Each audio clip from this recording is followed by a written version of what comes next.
Hi, my name's Colin, And I'm Carson. and we are the author and illustrator of the book Wildwood, and we are going to talk a little bit about it, do a reading from it, and also talk about illustrations from the book today. First off, we'd like to talk a little bit about the inspiration for the book, and I think that first requires an introduction to the main inspiration for the book, which is a place called Forest Park in Portland, Oregon. Forest Park is a huge park in Portland, Oregon. It's all woods, it's on the northwest end of the city, and it's completely surrounded by populated areas. From St. John's, which is where Prue and Curtis live, they're the protagonists of Wildwood, it would just look like a vast expanse of green. And from their houses and from the other side of the river, it would look really mysterious. If you were to see the park from above, it looks like just a big splotch of green right in the middle of this really densely populated city. A good place to kind of reimagine and a world unto itself. But we should go back and talk about the kind of the origins of the book and also the origin of us working together as collaborators. We met in college and we were roommates, and I played in a band and Carson was doing illustration and painting. And so we kind of started collaborating. She would do posters for the band that I was in. And then we sort of went our separate ways after college, but we reunited in Portland. Colin had a band that he was starting then called the Decemberists, and I did a lot of art for them. I did t-shirts, I did website illustrations, I did album art, I did posters. And then we also had this other idea that we would like to collaborate on a story. It was about this girl named Ruthie, and she lives in kind of a quasi-Russia place. She lives in the Winter Chateau with her father. And one night, a soldier arrives mysteriously, having escaped a ship that's frozen in ice that was bringing some sort of mysterious cargo. And the soldier is kind of telling Ruthie's father all this. She's listening at the door. She gets caught eavesdropping and gets in trouble. She gets put in the gun shed overnight. And then wakes up the next morning and everybody's gone. All of the family, all the servants in this chateau are gone. Thus begins Ruthie's great journey to try to discover what happened to her family, why, what the soldier was talking about, what was on the ship. And she goes through all these different adventures, some more surreal and absurd than the next. And I think I wrote 80 pages and Carson did 3 or 4 illustrations. And then we didn't really do that much more work on it. I think our other lives took over and it really kind of fell by the wayside. For example, Carson started doing more illustration work. She did a lot of the illustrations for the bands as we started to do more. She also started illustrating books, including The Mysterious Benedict Society by Trenton Lee Stewart. Also Lemony Snicket, the composer, is dead. Dillweed's Revenge, which she did with Florence Perry Heidi, for which she won an award, the silver medal from the Society of Illustrators. Meanwhile, Colin was very, very busy with his own projects, mostly centered around his band, the Decemberists, which went from a very little band in Portland, Oregon, to a big band that did a lot of touring around the country. We continued to collaborate on all things Decemberist, and we also collaborated on our son, Hank. And then after 10 years of us being really, really busy and doing lots of traveling and raising a kid, we finally had this little window in our schedule when we were able to come back to this idea of working on an illustrated book together. So many years had passed and I feel like we had abandoned the idea of the Ruthie story. There was too much going on, it was too weird. And so in the meantime, we had done a lot of walking in Forest Park and actually moved sort of close to the park.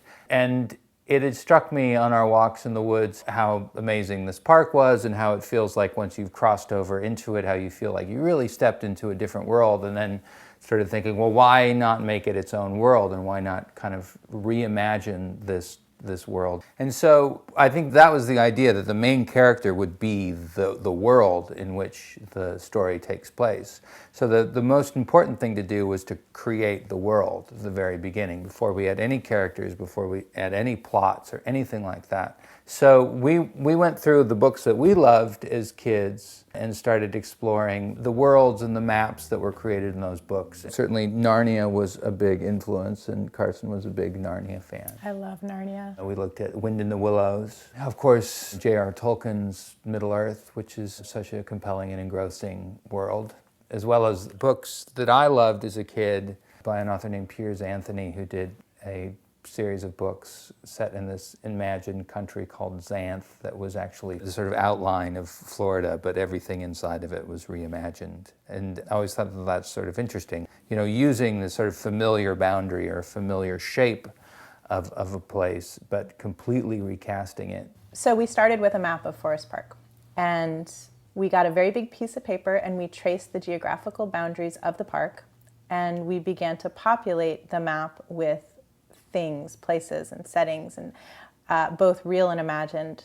And we put a long road winding through the whole thing, which is based on this old dirt road that runs through Forest Park. We put Pittock Mansion, which is a big old mansion in Portland that is in the real Forest Park, onto the map. We put the Avian Principality, which is a kingdom of birds, on the map, which is basically where the Audubon Society is. And we just kept building on this map and drawing on it together, both of us drawing on it, crossing out things that didn't seem like they would figure into the story, adding things. I redrew it and I made a nice looking map and I gave it to Colin and he began writing the book. Once we had what felt like an immersive world, you could create any story inside of it. There's plenty of little places and geographical features that fold into a narrative. We wanted to have the story itself be really anchored in fairy tale and folk tale motifs or elements, you know, ideas that feel from that era, from centuries before. And we discovered in Irish mythology, there's a dark spirit called the Slua, which were known to take the shape of crows and would steal babies from cribs and abduct them. And it felt like that was a pretty compelling and interesting way to start a story. That seems like a really common archetype. For example, in Maurice Sendak's book, Outside Over There, the protagonist is playing her horn when her little baby brother is abducted by goblins. That's kind of how we got our character to have to follow her baby brother into the woods by having some crows abduct the baby, and the sister would have to give pursuit.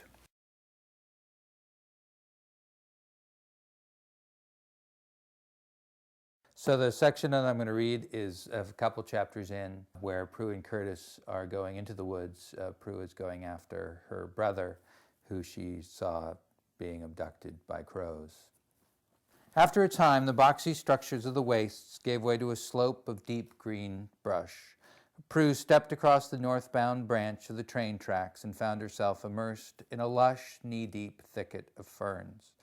The ground continued to slope upward toward the first trees that marked the boundary between the outside world and the impassable wilderness. Prue took a deep breath, adjusted the bag at her shoulder, and began walking into the woods. "Wait!" shouted Curtis.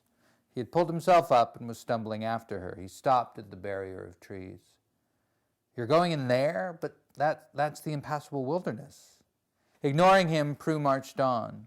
The ground was soft beneath her feet, and leaves of salal and fern whipped at her calves as she walked. "Uh-huh," she said, "I know." Curtis was at a loss for words. He crossed his arms and shouted as Prue ventured farther up the slope and into the forest. "It's impassable, Prue." Prue paused and looked around. "I seem to be passing through it okay," she said, and kept walking. Curtis scampered forward so as to remain within earshot of Prue. "Well, yeah, right now, maybe, but who knows what it's like once you're farther in there. And these trees..." Here he paused and scanned one of the taller trees on the hillside, top to bottom. "Well, I have to tell you, I'm not getting a very friendly vibe from them." His warnings had no effect on Prue, who kept marching up the wooded slope, steadying herself on the trunks of the trees as she hiked. "And coyotes, Prue," continued Curtis, scrambling up the incline, but stopping at the first tree of the boundary. "They'll tear you apart. There has to be another way to go." "There isn't, Curtis," said Prue. "My brother's in here somewhere, and I have to find him." Curtis was shocked. "You think he's in here?" Prue was far enough into the woods now that Curtis could barely make out the red of her scarf through the bramble of trees. Before she disappeared completely from view, Curtis took a deep breath and stepped into the woods. "Okay, Prue, I'll help you find your brother," he shouted. Prue stopped and leaned against a fir tree, taking in her verdant surroundings. As far as the eye could see, it was green. As many shades of green as Prue could imagine were draped across the landscape. The electric emerald of the ferns, and the sallow olive of the drooping lichen, and the stately gray-green of the fir branches. The sun was rising higher in the sky, and it streamed through the gaps of the dense wood. She looked back at Curtis, panting up the hill behind her, and kept walking. "Wow," said Curtis, between gasps for breath. "The kids at school are not going to believe this. I mean, no one's ever been in the impassable wilderness before. At least I've never heard. This is wild. Look at those trees. They're so tall." "Try to keep it down, Curtis," said Prue finally. "We don't want to alert the whole wilderness that we're here. Who knows what's out there?" Curtis stopped and gaped. "You said we, Prue," he shouted, and then caught himself repeating in a hoarse whisper, "You said we." Prue rolled her eyes and turned around, jabbing a finger at Curtis. "Like I have a choice. But if you're going to come along, you've got to stick by me. My brother was lost on my watch. I'm not about to lose a stupid schoolmate, too. Is that clear?" "Clear as," Curtis began. He grimaced, remembering Prue's instruction, and whispered the rest. "As crystal." He raised his hand to his brow, apparently imitating some kind of specialized salute. He looked like he was tending an eye injury. They walked in silence for a while. A deep gully in the trees opened up to their left, and they scrambled down to the bottom, skidding on the mossy loam of the forest floor. The small trickle of a creek had cut a wash down the valley of the ravine, and no trees grew, only short plumes of fern and shrubs. The walking was easier here, though they occasionally were forced to struggle underneath some of the low fallen trees that crisscrossed the ravine. The sunlight dappled the ground in hazy patterns, and the air felt pure and untouched to Prue's cheeks. As she walked, she wondered at the majesty of the place, her fears subsiding with every step in this incredible wilderness. Birds sang in the looming trees above the ravine, and the underbrush was periodically disturbed by the sudden skitter of a squirrel or a chipmunk. Prue couldn't believe that no one had ever ventured this far into the impassable wilderness. She found it a welcoming and serene place, full of life and beauty. After a time, Prue was pulled from her meditations by the voice of Curtis, whispering, "So what's the plan?" She paused. "What?" He whispered louder. "I said, what's the plan?" "You don't have to whisper." Curtis looked nonplussed. "Oh," he said in his regular voice. "I thought you said we had to keep our voices down." "I said to keep it down, but you don't have to whisper." She looked around her and said, "I'm not quite sure what we'd be hiding from anyway." "Coyotes, maybe?" offered Curtis. "I think coyotes only come out at night," said Prue. "Oh, right. I read that somewhere," Curtis said. "Do you think we'll be done before night comes?" "I hope so." "Where do you think your brother is?" The question, simple as it was, made Prue blanch. It was dawning on her that the job of finding Mac might be harder than it had initially seemed. On second thought, had she even considered what she was going to do once she'd made it into the impassable wilderness? It was one thing to brave the journey, but what now? Improvising, she said, "I don't really know. The birds disappeared around..." Curtis interrupted her. "Birds? What birds?" "The birds that kidnapped my brother. Crows, actually. A whole flock of them. A murder. Did you know that? That a flock of crows is called a murder?" Curtis's face had dropped. What do you mean? Birds kidnapped your brother?" he stammered. "Like birds?" Prue flared her eyes and said, "Try to keep up, Curtis. I have no idea what is going on, but I'm not insane. I have to believe what I saw. So if you're going to come along, you're going to have to believe this stuff too." "Wow," said Curtis, shaking his head. "Okay, I'm there. I'm with you." "Well, how are we going to find out where these birds went?" "I saw them dive into the woods and the hills above the railroad bridge, and I didn't see them fly back out, so I have to assume they'd be around here somewhere." She studied the world around her. The forest seemed limitless and unchanging, the ravine ascending along the hill as far as the eye could see. The word hopeless suddenly sprang to mind. She pushed it away. "I guess we'll just have to keep searching and hope for the best."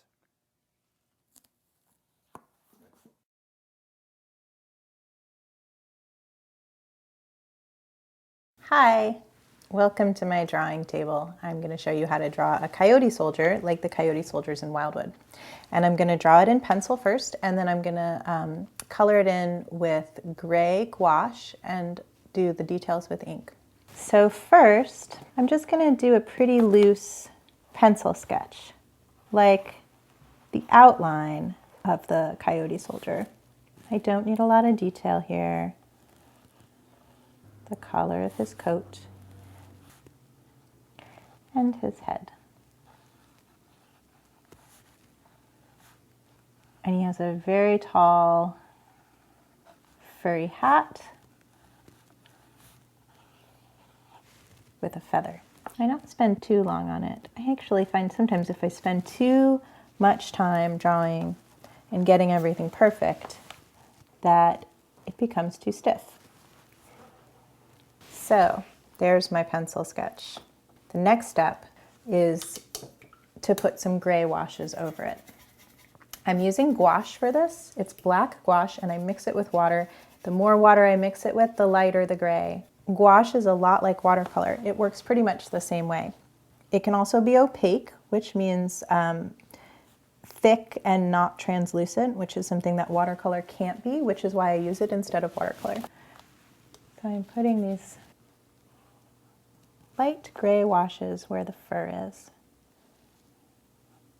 And you don't have to be too exact. You're going to go over it with ink afterwards so that you can see the details. So the next step is actually to let this dry for maybe 30 seconds or so.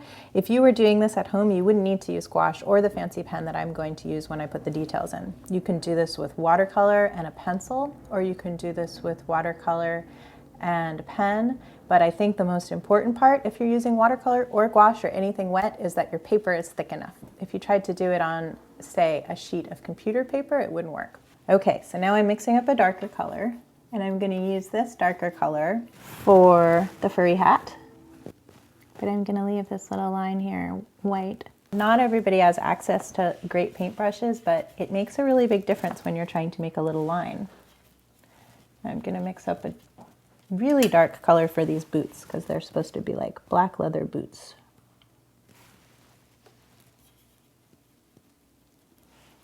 And then the coat, which does take some finesse because you have these parts, the piping on it, that you want to stay white. So it's a good thing I have a pointy brush for this.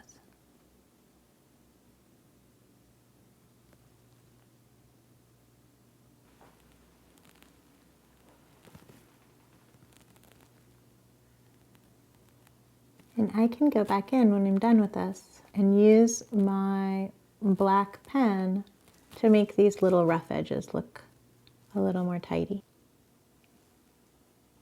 And I can also, if I, like right here, if you can see where I'm pointing, I accidentally painted over some of the white. I can go in with a little white paint and go over it. This is a nice medium because there's lots of ways to fix your mistakes. Okay. I'm going to make a color between the two colors, a gray that's not as dark as the coat, but not as light as the fur, and I'm going to make this saber like this.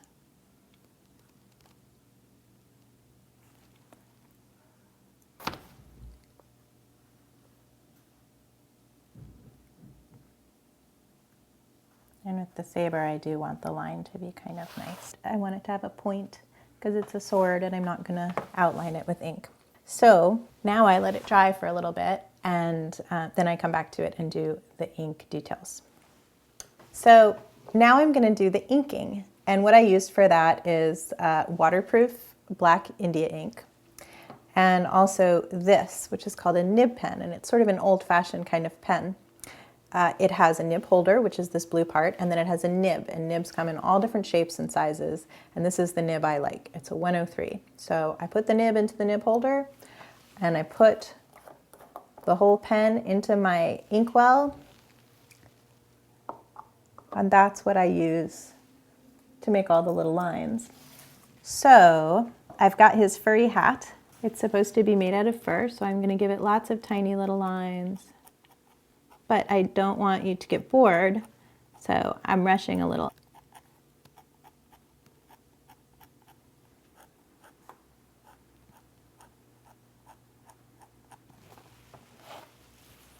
One of the neat things about using this sort of pen is that if I press really hard, I get a really thick line. And then if I use a lighter touch, I get a thin line. And I keep dipping and then using this piece of paper to test my pen on, because you could get well into a drawing, and then your inky pen could drop a giant blob of ink all over the drawing and ruin it. So there's his hat, and then I'll do some of the details in his face, the fur in his face.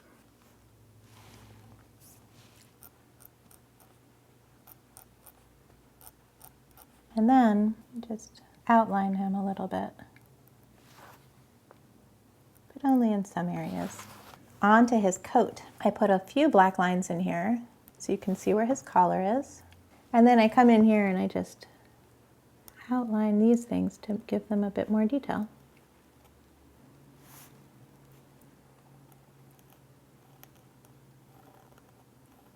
And then I come down here and do this little line at the bottom of his coat.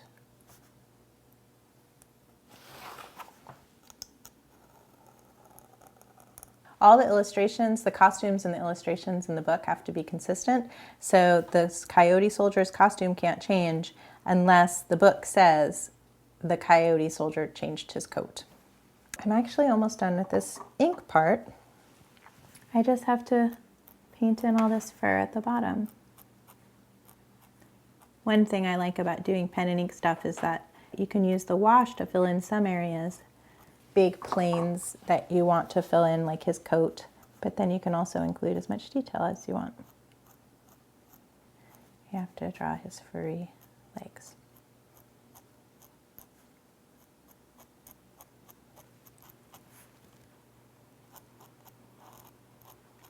So the very last thing I'm going to do is I'm going to go back in, and where I think there might be shadows, I'm going to put a bit of this over it. For example, like there might be a shadow down here because that's where his coat is sort of hanging over his body. And also this leg that's on the far side of him, farther away, is going to be a little darker. There'll probably be a shadow here, like the way if you look at somebody, their neck is always going to be a little darker and more in shadow than their face. And then also there will be a shadow there. And now he's done. Coyote.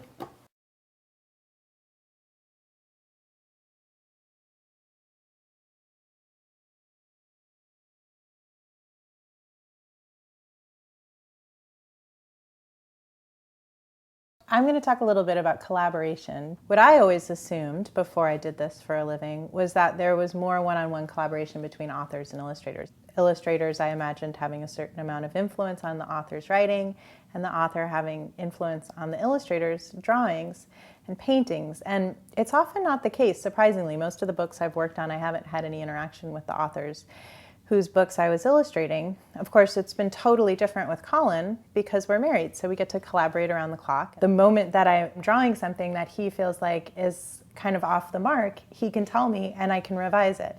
And when there's things in the text that I feel like I would rather illustrate them in another way, I'm able to tell him, and we're able to sort of work together to collaborate and to come up with something that we're both really happy with. For example, I had written these coyotes wearing armor, and she came downstairs as she was doing sketches one day and said, I'm not really comfortable drawing these with armor, can we do something else? And I had been kind of not feeling that either. So it was an easy switch, switching over to this Napoleonic uniform thing, which was funnier. Another instance in which us working very closely together helped kind of shape the book itself was this scene that I had written, which is totally incidental, kind of unimportant to the story, and that is there's a badger with a rickshaw who appears, and it super briefly shows up in the story, doesn't really help the plot along. And when I turned it into my editor and got my notes back for the draft, she looked at that scene and she had said, well, it's not really that important. Do you think we could cut this? But I kind of felt like it really should be in there, and I realized that the reason that I wanted it in there is because I thought that a badger with a rickshaw would just make a really great Carson Ellis illustration. I feel like as I'm writing to Carson's strength. And so we're working closely together.